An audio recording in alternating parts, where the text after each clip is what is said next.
Halo Bapak Ibu, saudara-saudari sekalian, lovers and haters. Salam cerdas Indonesiaku. Jumpa lagi kita pada kesempatan kali ini. Bagi Anda yang belum subscribe channel saya, silakan subscribe channel saya. Tekan loncengnya agar Anda dapat notifikasi setiap kali saya mengupload video-video saya. Ini sebuah berita yang hot lagi. Apa itu? Ini cerita mengenai sebuah perusahaan yang namanya Theranos. Sempat saya sebut sedikit gitu waktu saya sebut atau saya bahas mengenai FTX ya, crypto exchange yang dikomandani oleh Sam Bankman-Fried yang sudah bangkrut. Theranos ini adalah salah satu investor dari FTX. Oke?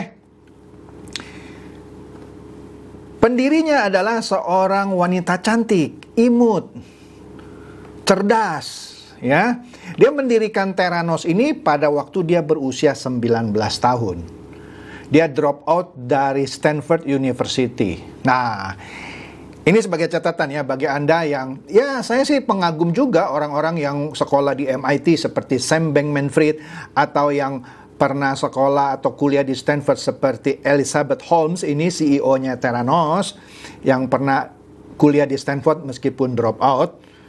Tapi bukan berarti orang yang lulusan universitas top itu nggak brengsek. Buktinya Sam Bankman-Fried lulusan MIT, Massachusetts Institute of Technology, penipu. Ini Elizabeth Holmes yang juga pernah kuliah di Stanford, juga penipu. Nanti kita lihat. Saya bukan bilang semua orang lulusan Stanford atau MIT pasti penipu. Bukan, jangan salah sangka dulu ya. Nah, jadi kalau Anda yang tergila-gila dengan Pi Network, ya, yang Anda sudah nambang sudah hampir 4 tahun tapi nggak mainnet terus, katanya 1 Desember nih mainnet yang kita lihat ya. Karena Nicholas Kokakis katanya ya, dan ada partnernya satu namanya saya lupa tuh cewek. Orang Stanford, dokter, ya. Lulusan atau orang yang pernah kuliah di universitas top, itu nggak jamin orangnya baik gitu ya. Udahlah, kita lanjut dulu ini ya. Nanti kita ngomong lagi soal Pi Network ya.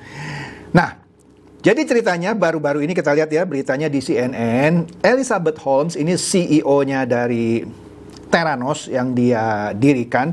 Akhirnya walaupun sebelumnya dituntut 20 tahun penjara, akhirnya diputus masuk penjara 11 tahun lebih.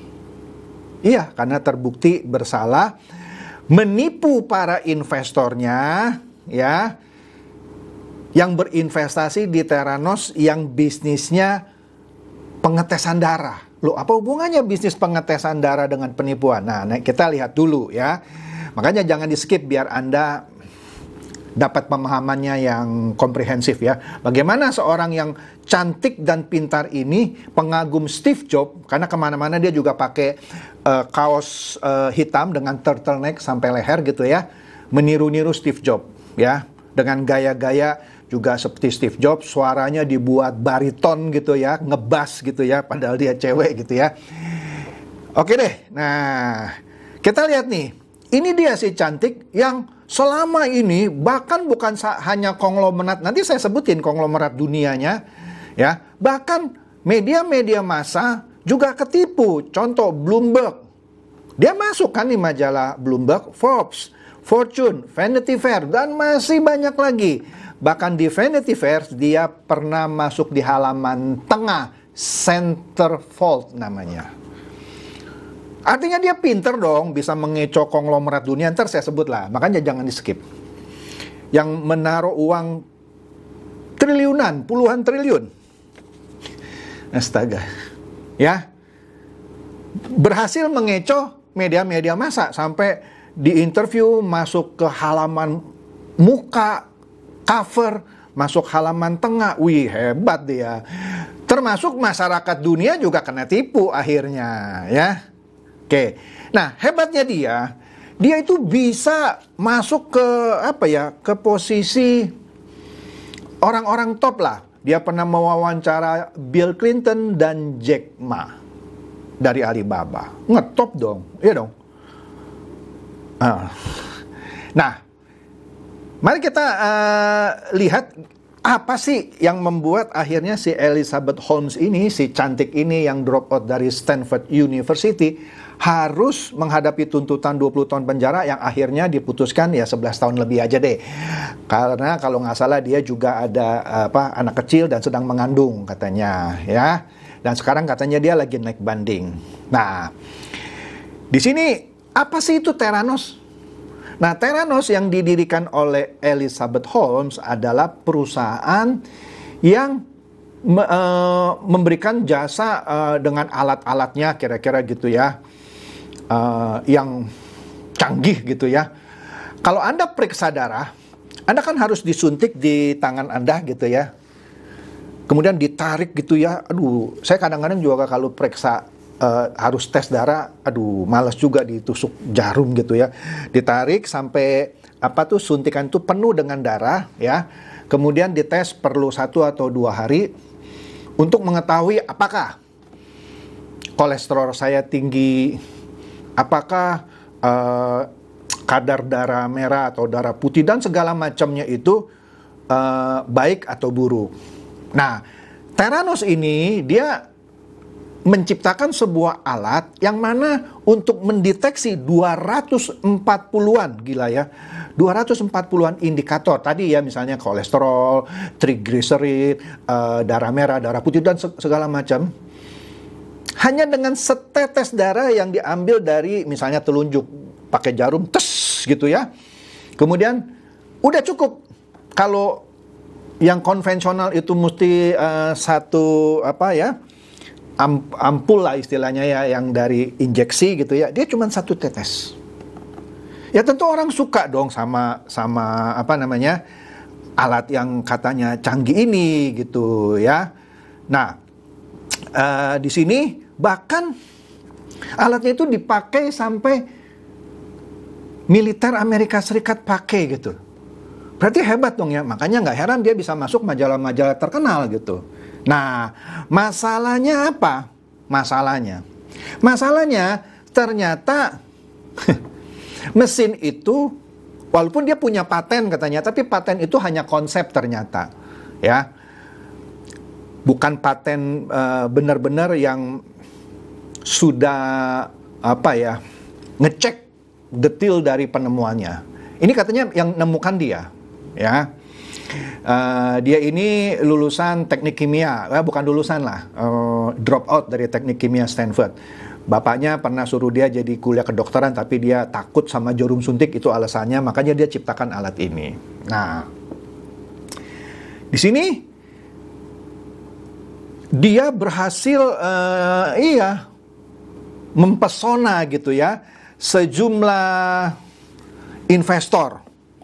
Waduh, kita lihat dulu dah nih ya investornya nih ya. Investornya siapa saja nih. Nah, investornya ya ada, kita lihat nih. Misalnya Rupert Murdoch. Rupert Murdoch ini raja media di Amerika Serikat. Dia juga pemilik dari Wall Street Journal. Rupert Murdoch ini dia menanamkan modal 125 juta dolar. Kalau dirupiahkan sekitar 1,9 triliun. Oke. Kemudian Henry Kissinger, ya, 3 juta dolar, 45 miliar. Kemudian bekas menteri pendidikan lah, ya. Siapa namanya ntar kita lihat nih ya. 100 juta dolar alias 1,5 triliun. Dan masih banyak lagi. Bahkan Ray Ellison, pemilik Oracle, juga jadi investor dia. Oke. Nah, yang menariknya adalah di sini. Nah, kita lihat dulu dah nih ya, siapa saja nih ya. Nah, di sini kalau mau komplitnya, siapa ini ini dia. Ini Rupert Murdoch ya. Yang tadi saya sebutkan dia menaruh uang 1,9 triliun rupiah ya. Akhirnya dia kesal pada tahun 2017 dia jual sahamnya itu Cuman $1 aja, karena merasa ketipu. Nah, kita ngomong Rupert Murdoch dulu nih ya. Dia pemilik Wall Street Journal. Wartawannya dari Wall Street Journal ini, yang juga akhirnya membongkar keburukan atau keculasan lah sebut saja. Kan Elizabeth Holmes sih bebek culas gitu ya. Wartawannya sendiri yang membongkar, wartawan dari Wall Street Journal. Padahal bosnya itu Rupert Murdoch itu pemilik Wall Street Journal naruh duit 1,9 triliun. Nah ini wartawannya si John Carreyrou ya, dialah yang membongkar skandal dari alat pengetesan darah yang palsu itu. Nah, John Carreyrou ini wartawan dari Wall Street Journal, dia 2 kali memenangkan hadiah Pulitzer. Nah, atas penelitiannya atau investigasi dia membuat sebuah buku namanya Bad Blood. Ya, John Carreyrou yang menulisnya. Nah, apalagi yang menarik dari kasus ini selain John Carreyrou ini yang membongkar kebohongan dari Elizabeth Holmes, padahal bosnya sendiri Rupert Murdoch taruh uang 1,9 triliun. Nah, ada satu orang lagi, John Carreyrou ini hanya sekedar wartawan, tapi dia dapat informasinya tentu dari seseorang dong. Nggak mungkin dia bisa ngerti dalamnya. Siapa yang ngasih informasi ini? Seseorang yang namanya Tyler Shute. Nah, siapa ini Tyler Shute? Nah, ini dia. Ini menarik. Tyler Shute ini kakeknya itu George Shute. George Shute. Nah, apa hubungannya George Shute sama... Nah, George Shute ini juga investor dan diangkat menduduki posisi board of director di Theranos. Ya. Dia pernah berkali-kali menjabat sebagai orang penting, menteri lah kira-kira begitu ya, dari pemerintahan yang sebelumnya. Nah, di sini ketika Tyler Shute ini juga pernah menjadi karyawan dari Theranos, dia melihat bahwa Elizabeth Holmes ini berbohong sebenarnya. Jadi begini ceritanya. Alat yang canggih katanya, yang hanya setetes darah bisa memberitahu Anda punya potensi kena kanker, Anda kena penyakit ini. Ternyata itu bohong semua. Bahaya kan? Jadi begini bahayanya. Anda sebenarnya biasa-biasa saja. Tapi hasil tesnya bilang kolesterol Anda tinggi, Anda ada potensi kena kanker. Anda bisa paranoid nggak? Ya bisa lah, padahal Anda normal. Nah itu maksudnya. Ya. Padahal Anda normal, tapi alat itu bilang begitu. Karena kenapa? Alat itu nggak ngetes apa-apa. Itu cuman bikin rangkuman hasil tes itu ya juga palsu. Menarik ya? Kemudian kalau Anda justru ada misalnya kolesterol tinggi, justru ada potensi kena kanker, tapi hasil dari tes itu bilang Anda sehat-sehat aja. Ya sami mawon lah. Iya dong, malah bahaya dong. Anda harusnya segera mendapatkan perobatan, tapi dibilang sehat. Yang sehat dibilang nggak sehat. Nah ini ketahuan sama si Tyler ini. Nah Tyler ini adalah cucunya dari George Shute ini ya. Ketika dia ngomong sama kakeknya nggak terima gitu. Karena kakeknya kan board of director ya. Board of Director dari Theranos. Nah, makanya si Erica Chung sama Tyler Shute ini yang bekas karyawannya Theranos, dia keluar, dia cerita sama wartawan tadi, wartawannya Wall Street Journal, yang bosnya Rupert Murdoch juga investor di Theranos. Nah, ini menarik ya. Ini menarik banget ceritanya. Mereka ini, si Tyler Shute, si Erica Chung, dan juga si wartawannya ini sempat di ultimatum mau disomasi lah, mau dituntut gitu ya. Sama seperti saya ketika saya membongkar money game apa, mau disomasi lah, mau dituntut, padahal saya tunggu-tunggu nggak pernah datang gitu somasinya. Tapi tetap dilawan sama si Tyler Schultz ini dan wartawannya ini dan si Erika Chung. Akhirnya mereka bisa membuktikan. Luar biasa ya. Luar biasa. Nah, sekarang kita lihat, nah itu sekelumit kisahnya ya. Nah, kita lihat siapa aja nih. Tadi kan saya sudah bilang ya, misalnya si Rupert Murdoch tadi taruh uang 1,9 triliun kalau dalam rupiahnya. Kemudian juga ada Henry Kissinger ya. Waduh. Kemudian ada ini Alice Walton. Nah, Alice Walton ini dia adalah anak dari pendiri Walmart, yaitu Sam Walton. Anak dari, iya, dia taruh tadi $100 juta, 1,5 triliun. Padahal ketika dia taruh 1,5 triliun, itu juga atas nasihat atau rujukan lah gitu dari seorang pengacara. Ternyata bebek dungu itu nggak hanya ada di Indonesia ya, ada juga di luar negeri, bahkan di Amerika Serikat. Yang orang-orang pintar pula bisa jadi bebek dungu karena terkesima sama kecantikan dan kepintaran dari Elizabeth Holmes ini. Wah, ini menarik loh.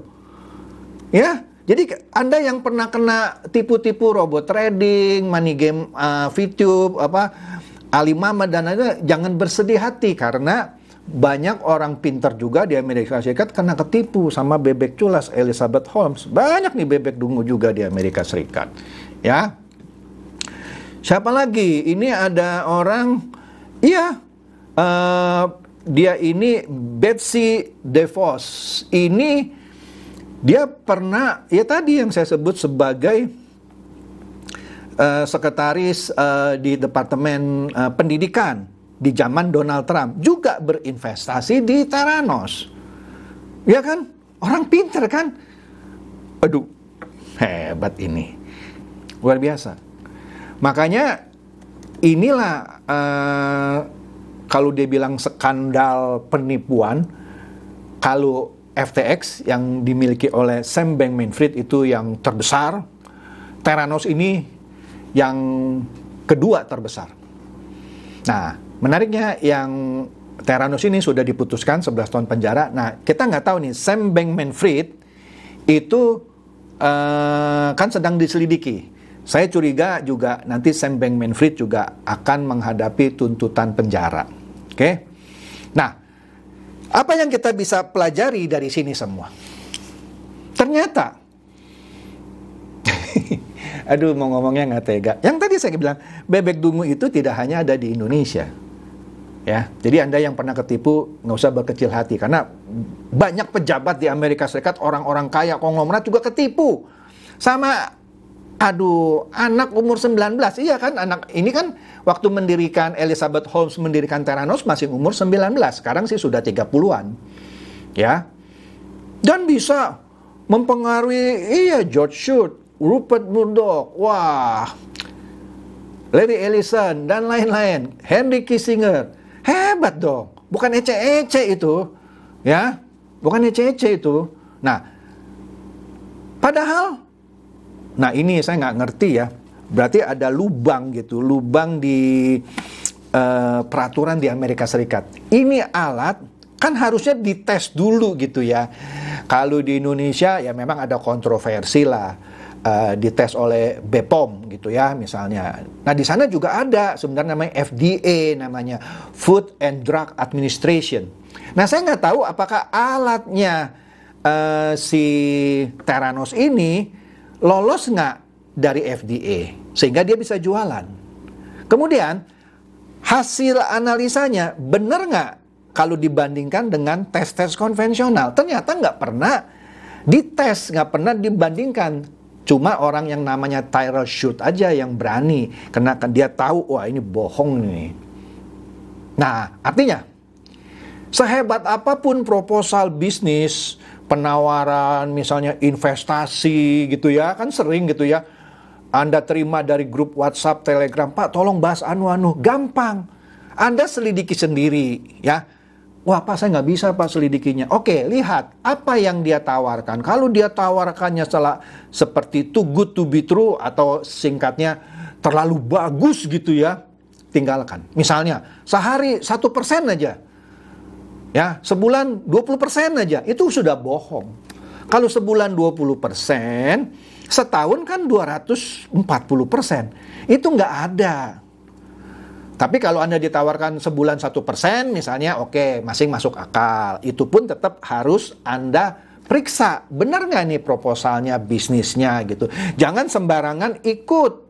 Apalagi mentang-mentang returnnya tinggi, dijanjikannya tidak scam dan segala macam. Lah ini canggih nih ya.